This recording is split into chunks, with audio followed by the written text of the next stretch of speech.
त्यसको बाजे आज त रक्सी खाने पैसा पनि छैन, कहाँबाट लिनु पर्यो यसको बच्चाकी। चढुवा साला पक्कै पनि रक्सी खानु पायो हुन्थ्यो भनेर सोचिरहेको होला हो। के भन्छ त्यसको बाजे, म त झन् यसो आज मासु खानु पाए हुन्थ्यो भनेर सोच्दैछु। बरु खै 200 रुपियाँ ल्याउ त, म मासु लिन जानु पर्यो। जहिले पनि मासु किन्छु भनेर 200 रुपियाँ लगेर जान्छस्, 150 को मासु लिएर 50 को ट्वाक लाउनु लागि। अरे तिमीलाई यादै रहेछ त हौ, त्यहाँ त चुमा लागेर बरु 50 रुपियाँ खुत्रो दिइहाल्यो नि। के रे के गर्नु पर्यो त्यसको बाजे, लोधर रक्सीले सराब्यो मलाई।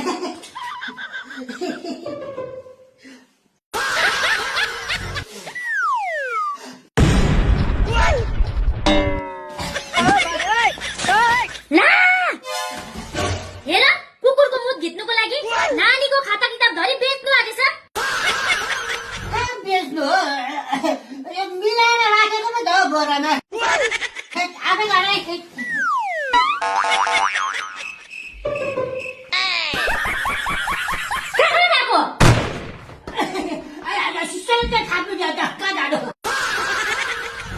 रातिको 9 बजे अन्त सिलिन्डर भोलि आउँछ भन्दैछ, अहिलेदेखि लाइनमा बस्नु परेन। भोलि पाएन भने फेरि त्यो पनि भरेको सिलिन्डर। के भन्छ त्यसको बाजे, त्यही त गरौँ मैले मिस्टेक भएछ।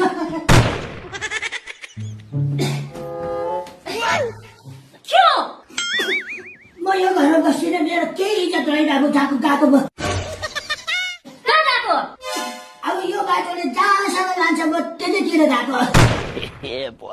अब यो बाटोले त तिमीलाई सिधै रक्सीको दोकानमा पुर्याउँछ होला नि। अनि यो बक्सामा चाहिँ के हो, सकी नसकी? के हो मेरो लुगा फाटा। अनि यो बोक्नै नसक्ने लुगा चाहिँ कस्तो लुगा हो, खोइ हेरौँ त।